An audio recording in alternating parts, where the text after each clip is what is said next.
कोटा शहर में विकास की दोहरी तस्वीर। एक तरफ चमचमाता हुआ शहर, बड़ी बड़ी इमारत में भीड़ का हुजूम, खूबसूरती के निहारते हुए गुंबद, चंबल नदी का अभूतपूर्व सौंदर्य, कृत्रिम बावड़ियों पर खर्च होता करोड़ों रुपया।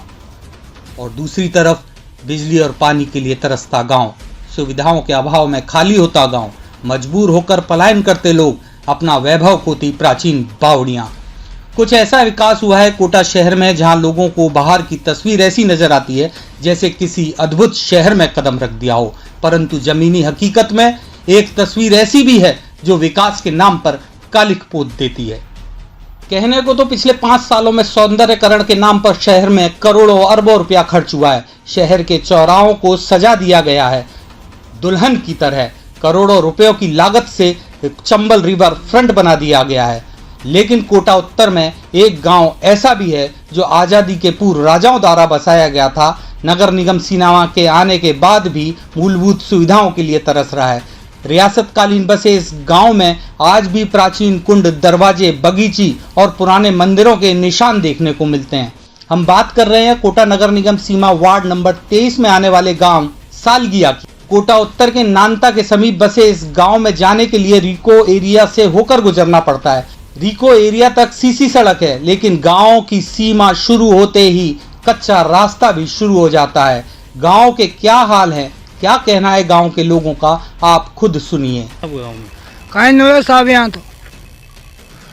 यहाँ तो मैं बूढ़ा हो गया और मगर बाप दादा मर गए हैं, जबकि कोई सुविधा नहीं है, पानी की नहीं है, बिजली की नहीं है, रोड नहीं है।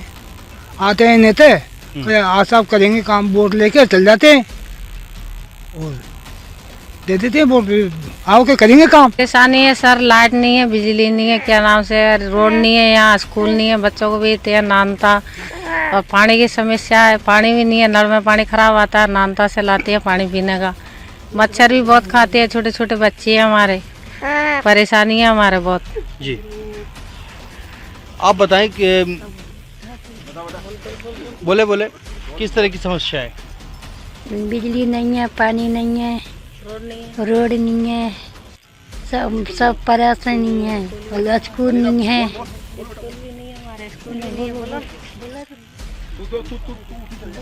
जी बताएं, शिक्षा से जो शिक्षा आप कितनी पढ़ी लिखी हैं और शिक्षा अपने बच्चों को किस तरह की शिक्षा देना चाह रही हैं? लेकिन 8 तक पढ़े हैं हम, और हमारे बच्चे को लेके वहाँ जाते हैं स्कूल नानता, कुछ भी सुनाई नहीं हो रही हमारी। तो पानी नहीं है यहाँ पर, नल नहीं है, बिजली नहीं आ रही हमारे। आखिर रात बच्चे को हम लेके बैठते उड़ाते हैं, हुआ क्या करे हुआ। सबके पास जाते हैं, कोई सुनाई नहीं करते। बोर्ड लेने में टाइम में सब आ जाते हैं बोर्ड लेने के लिए, वोट डालने कुछ सुनाई नहीं करते। हाँ वोट डालने जाते हैं यहाँ से। हाँ अभी डाला है, तो लेकिन सरकार ने मतलब कोई कुछ नहीं है वहाँ पर, वोट डालते हैं, कुछ सुनाई नहीं करते। हर साल वोट लेने आ जाते हैं यहाँ पर, वोट दो में जिताएंगे हम, रोड बनाएंगे, लाइट लाएंगे, कोई नहीं लेके आते, सुनाई नहीं करते कोई भी।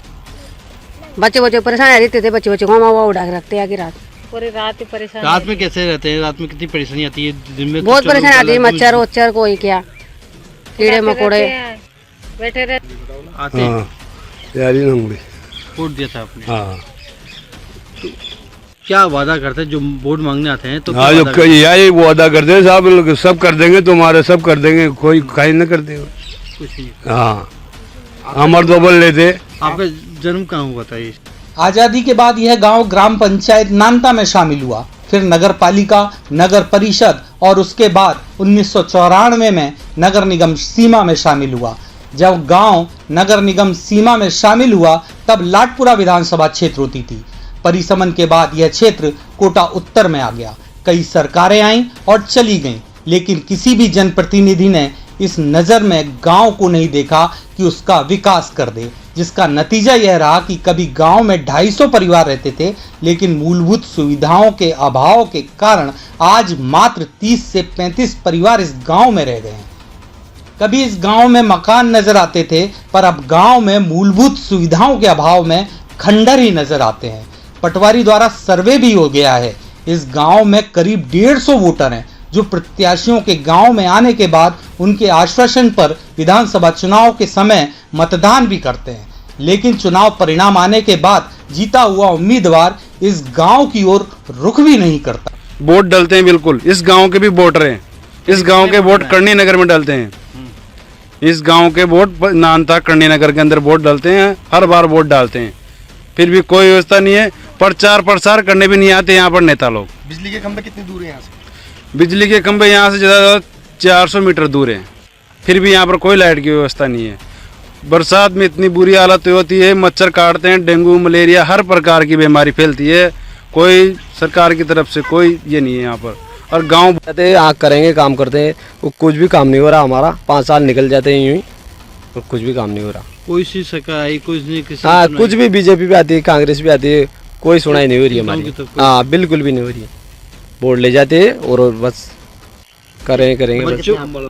कहने को तो सरकार कहती है गांव गांव शिक्षा अभियान, लेकिन इस गांव की बदकिस्मती कहें या सरकारी उपेक्षाओं का शिकार ना गांव में सड़क है, ना बिजली है और ना ही पानी। लोगों की काफी कोशिश के बाद गांव में एक हैंडपंप लगा जिसमें पानी फ्लोराइड युक्त आता है जो पीने योग्य नहीं है। ऐसे में ग्रामीण पीने के लिए पानी तक के लिए तरस जाते हैं। काफी प्रयास किए, पहले ये नगर पालिका में लगता था, फिर नगर परिषद में लगा, फिर ये नगर निगम बन गया, नगर परिषद बना, नगर निगम बना, चलता रहा है। मदान साहब के टाइम में मैंने काफ़ी प्रयास किया, फिर पूनम जी गोयल आए, उस टाइम को भी प्रयास किया, भाई साहब ओम जी बिरला हैं, उनसे भी किया प्रयास, और मदान साहब धारीवाल जी, सबसे किया है प्रयास। करीबन जितने भी नेता हैं ना, उनके पास गए हैं गाँव वाले, प्रयास किया है, कहा है भाई गाँव में सुना है नहीं है, वोट लेके चले जाते हैं, फिर बाद में कोई सुनाई नहीं है।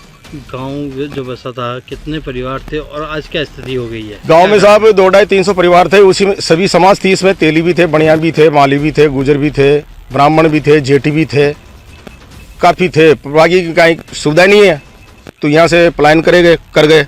अभी मात्र 30-35 घर हैं कुल टोटल। क्या कारण रहा? कारण यही रहा ना, यहाँ कोई कमाई के साधन नहीं है, मूलभूत सुविधाएं मिल नहीं रही, बच्चों की पढ़ाई खराब हो रही है, पढ़ने के लिए नानता जाना पड़ता है, मेरे बच्चे भी अभी नानता पढ़ने। विधानसभा चुनाव आते ही प्रत्याशियों को वोट के लिए तो कोटा उत्तर के इस गांव के वोटरों की याद आ जाती है, लेकिन चुनाव जीतने के बाद वह भूल जाते हैं इस गांव को। अब देखना यह है कि नई सरकार और कोटा उत्तर का जीता हुआ उम्मीदवार इस गांव के लोगों की समस्याओं को दूर करने के लिए कोई कदम उठाता है या नहीं, या फिर गांव के लोगों को पलायन के लिए मजबूर होना पड़ेगा। कहीं ऐसा ना हो जाए कि इंतजार में बचे हुए 30 परिवार भी यहाँ से चले जाएं और एक गांव वीरानियों के अंधेरे में खो जाए। दरा डिजिटल के लिए अमित सिंह और पीयूष प्रत्यक्ष की रिपोर्ट।